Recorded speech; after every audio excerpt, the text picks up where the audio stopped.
Thanks for the intro. I'm Richa. And I'm Haley. We're the hosts of Dimes of Crime. We're a true crime podcast with a feminine twist, where two moms and sisters by marriage talk all things true crime involving women, be it murders, con artists, or being accomplice in any type of crime, new or old. But always with a drink in hand. We also sometimes sprinkle in bits about our life as new moms and the fun trips we love to take with our fams. So go grab a drink and hit subscribe on any podcast streaming service you love, and hopefully we'll drink with you every Tuesday. Don't let the murder thoughts bite. Raw Truth, Stories of Female Infidelity may contain explicit and questionable content. The views and opinions expressed in this podcast are those of the individual podcaster and are not based on the advice of a licensed psychologist, therapist, or a psychiatrist. Listener discretion is strongly recommended. People's lives follow many different paths, with twists and turns and choices never planned nor expected. In life, temptation, anger, depression, and loneliness can lead a good person to a mistake that they just can't take back. When they are facing judgment and isolation, a person can feel very alone. In this podcast, you will hear stories of women who have chosen to cheat on their spouses or partners. Hear their stories. This is Raw Truth, Stories of Female Infidelity.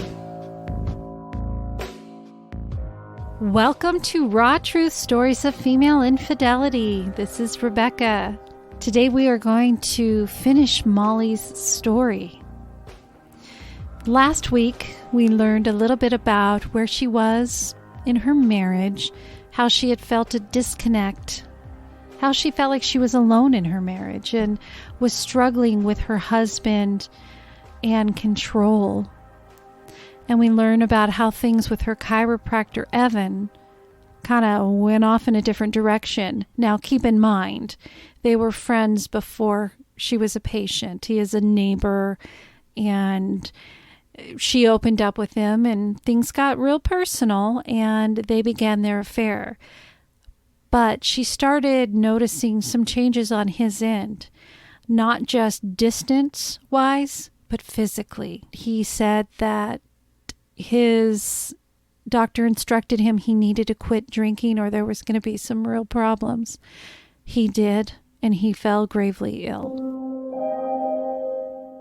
On his way out of the appointment, he ignored me as he walked past my desk, but I got up and stopped him.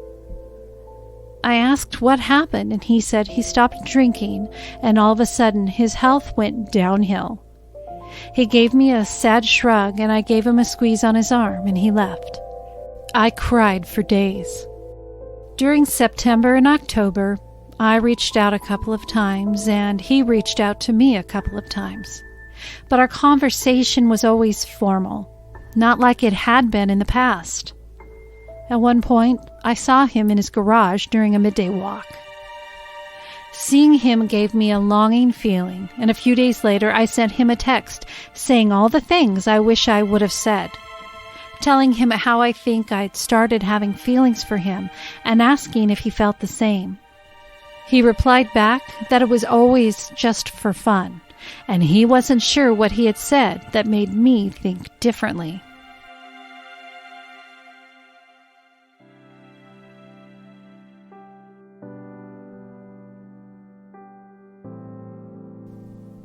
I was a bit hurt, but played it off. He proceeded to tell me he hadn't been with anyone since me, and he wasn't even sure if it worked now. It made me feel better that it wasn't me. He was just struggling with his health and was working on getting better. He did start to improve. He finally came back to work in the beginning of November as his health seemed to be getting better. He had been doing well and was sober. At that point, I figured we were done with our affair. I was in therapy and began to mourn the loss of the relationship. I started to hope I could repair my marriage and tried taking steps to rekindle our relationship. We had some outside battles that played against us, though. First, my husband got COVID. Then he had eye surgery. And then he got a vasectomy. so it left little time to work on us. I had also started a new full-time job in a new building. It helped to separate the memories I had of Evan, so although things weren't the best, I had something new to focus on, and I started to reserve myself for a life without Evan. Deep down, though, I always had the hope of Evan coming back. Around the beginning of November, I had forgotten something at home during a work morning and turned around to go get it. I saw Evan at the end of our neighborhood lane and saw him slowing and rolling his window down. I stopped, and he told me that he was being let go from his job. We were in a bit of a rush, so I told him I'd text him and we could chat later. I got to work, sent him a text, and asked when his last day was. He said the end of December, and then he said that only gives us 6 more weeks of lunch breaks.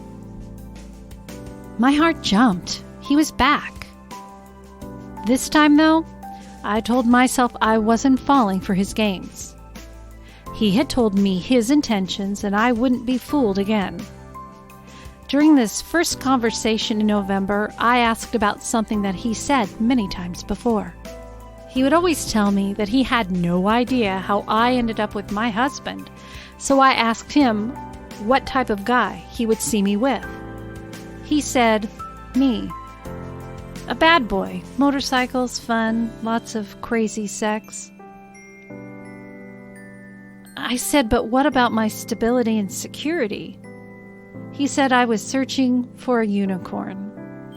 I rolled my eyes. Clearly, he wouldn't provide what I needed in a man, but I had known that for a long time, even though there were times I wanted to be free of my husband so I could freely explore with Evan. A few days later, Evan called me one afternoon during work. He has never called me to have a conversation before. All of our conversations was through text or in person. We had a long conversation. He was charming, funny, and talked about how he planned to just go off to an island once he was done with work and told me to come with him. Something was off, though. I said, Evan, are you drinking again? He said, oh, I had about a 1/5 of a whiskey last night, and I'm sitting in my driveway drinking a White Claw. I sighed, and I told him he would kill himself if he kept drinking. We talked for almost an hour, and it was the happiest I'd been in a while. As the days went on, he started calling more, sometimes in the morning on my way to work, sometimes over lunch or after he got off of work. Those conversations were the highlight of my day. One morning in November, we were hanging up the phone, and he said, okay, love you, bye, jokingly. But was it? I rolled my eyes, but it felt good. We started saying it to each other after each call, in a joking way. But again, was it? Our conversations became more in-depth, talking about things we didn't talk about before. He kept telling me that he wanted to take me away, and I would remind him of my children. He said, I'm great with your kids, and he was. Every time he had been to our house to visit, he had played with my kids more than my husband ever did. Our conversation was also sexual again, but every time I told him I was free, he wouldn't meet me. I realized now he was choosing alcohol over me, but it still messed with my mind a bit. It was also clear that Evan was struggling with depression. On days he wouldn't call, I would check in because they were usually the bad days. He was depressed about losing his patience in what he had worked for. He felt that he was letting people down. In early December, he came to my house one night, bringing over some meat and homemade pasta. He did this occasionally, so it didn't seem weird to my husband because, remember, we were all friendly before this. I invited him in. He smelled strongly of alcohol, but was regular old Evan. He still looked a bit rough, skinnier than before, his belly a little rounder. I still wanted him, though. We met eyes and stared at each other multiple times, risking my husband seeing. At one point, he slipped behind me to get something from across the room, and I felt his touch on my back, and it felt amazing. Days later, he sent me a text saying he needed some snuggles. I offered myself up to him thinking he would blow me off again, but he didn't. He picked me up at my new building. He started talking about how unhappy he was, how he only ever became a chiropractor to make his family happy. He had wanted to go to the military, but his father didn't want him to. I could tell he wasn't having a good mental health day, and he had been drinking.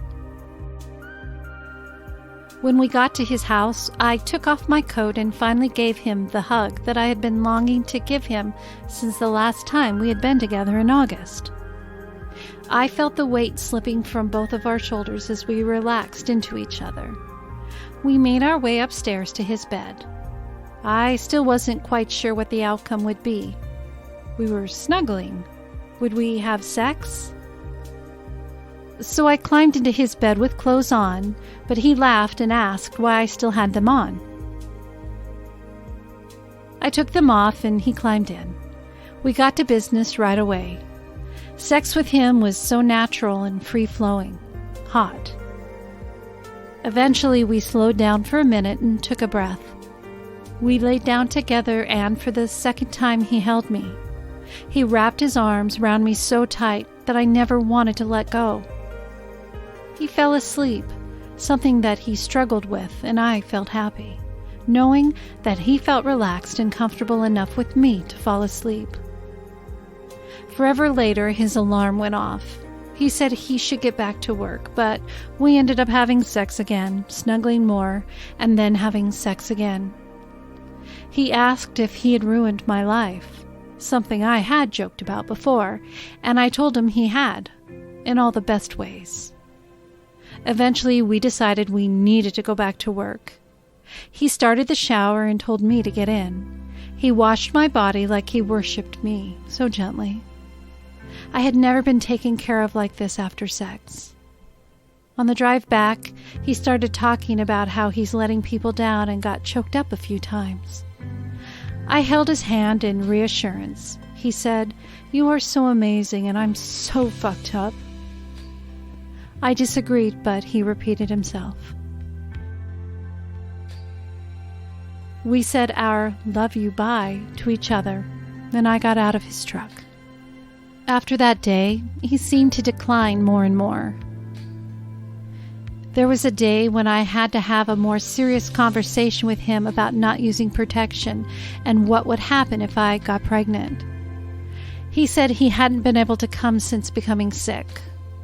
I also started questioning him on his intentions with me. I said, "I think you want to be with me, but you don't want to admit it." He said I was his fun, stress-free person, and I was stressing him out with all the questions. It pissed me off, but I started to realize he couldn't emotionally handle me right now. His alcohol addiction and depression was taking over. I was maybe the one thing that brought him happiness, and I didn't want to take that from him, despite what it did to me. He stopped calling. I reached out almost daily. One weekend, I decided I would give myself a break from him. But when I sent him a text Monday, I immediately regretted it after he said how awful he was doing. So I continued to reach out, trying to be there for him. Days before Christmas, my husband got angry and yelled at me after I asked him for help getting the children in the car one morning before work. He called me after I dropped the girls off and we had a long discussion. He said he felt like I didn't even care about our marriage anymore, and I admitted that I wasn't sure if we could fix it. He said it started around June or July, and what happened to make it go downhill so fast. He even suspected I was cheating. I told him there were problems way before June or July, but that was when I stopped trying. He cried and begged me not to leave. I told him we needed to start couples therapy, and he agreed. I felt nothing during the conversation, no sadness that our marriage may end. I had already been preparing for a possible divorce for many months, so I had already had time to grieve the relationship. Things have been rocky with our relationship ever since that conversation, and we are still waiting to get into therapy. I became more worried about Evan as Christmas drew near. He hadn't left his house much at all. Every time I checked up on him, he wasn't doing well. I asked if he was going to see family for Christmas, and he said yes. On Christmas Day, however, I noticed his truck was still in the driveway. I grew increasingly nervous.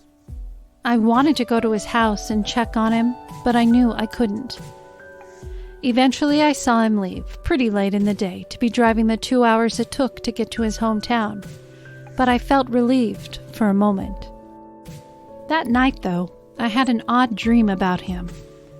When I woke, I immediately sent him a message asking if he was okay. I received no response. I waited until I saw his truck back in the driveway on New Year's Eve. I sent him a message saying I was checking up on him and hoped he was okay. He told me he had gone to the hospital on Christmas Day. He blacked out and fell through his shower doors. They detoxed him at the hospital and removed fluid from his stomach. He had finally decided it was time to go to rehab, and he was leaving in a few days. I sympathized with him and told him I was proud of him for making the decision to help himself. I was happy to see his parents staying with him until he left for rehab. So he left for rehab, and I felt relieved. I wouldn't have to worry about him for at least a month while he was there. 5 days later, though, I noticed his mom's car was in the driveway. I knew this was probably a sign that he was back in the hospital. I waited a few days and sent a text telling him I used the pasta he brought us and hoped he was well.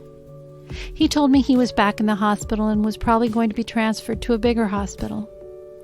I tried to get a bit more out of him, but he stopped responding. And that's where my story ends at the moment. I'm heartbroken for this man who influenced my life so much in the past year. I love him. Maybe not in the same way I would love a life partner, but I do love and care about him. He opened up my world to see things I deserve surrounding my pleasure.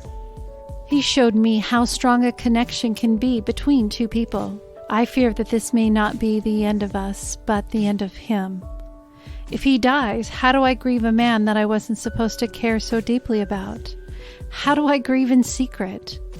I am no one in his world except for him. Gosh, there are so many more details to the story, but it is already so long. I hope to eventually give you a happy ending to the story. If you have any questions, please feel free to ask. Again, I thank you for this podcast and how you are helping women that are going through such a taboo experience. All the best, Molly.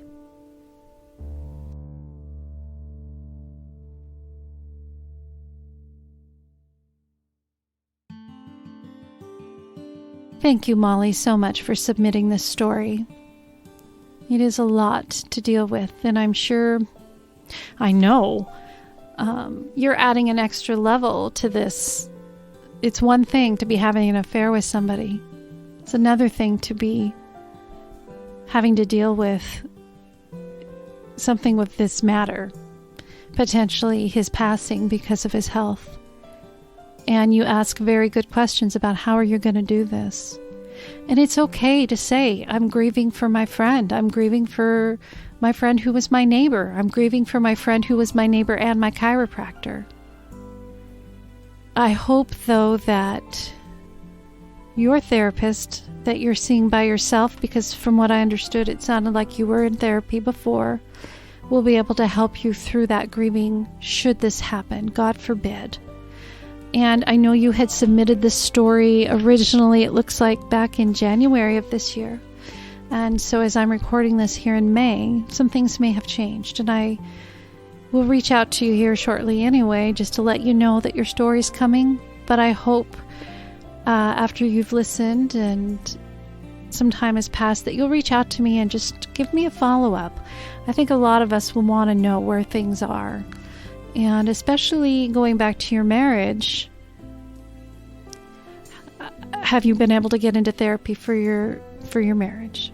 Have you been able to work things with your husband?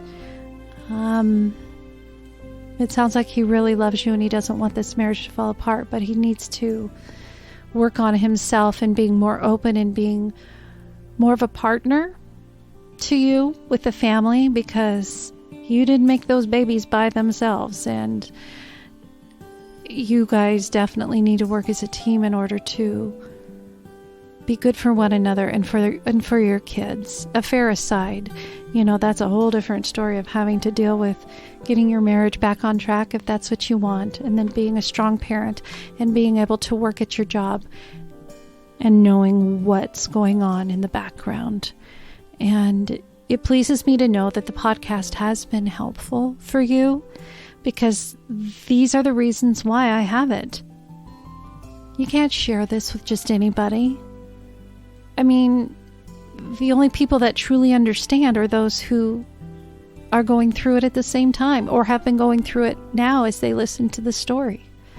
So I appreciate you sending in your story, and I really hope to hear back. So please shoot me a message. Let me know where things are and how you are doing and how Evan is doing and how your marriage is going. Thank you so much. On Raw Truth Stories of Female Infidelity, I share stories of women who have been unfaithful to their spouse or partner. I give them a safe space to be able to explain what happened and why they chose the direction of infidelity. I also feel it is just as important to understand what the betrayed husband or partner faced when they uncovered the truth. The affirmations he was giving her swept her away. He was young, good-looking, and interested in her. She took the bait. He would come over first for the coffee, then a beer for him and wine for her, until he felt so comfortable that he went in for a kiss. They slept together the first time that day. The rest of the story here was confessed over many days and hours of interrogation. She swore to herself that this was a one-time thing and she would take it to her grave. I probably could have lived with a one-time mistake, but that's not what happened. He started coming around every day, and every day they would have unprotected sex in our bed. He had her doing anal sex, which we never did as she didn't like it. He made good on his boast that he could get the housewives to do anything he wanted and that they had more anal sex in a few weeks than we had in 25 years of our marriage. To hear bonus stories of the men's discovery of female infidelity in their relationship and have early access to regular episodes ad-free, subscribe to my Patreon by visiting my website, rawtruthstoriesoffemaleinfidelity.com. Subscription pledges start as low as $3 a month.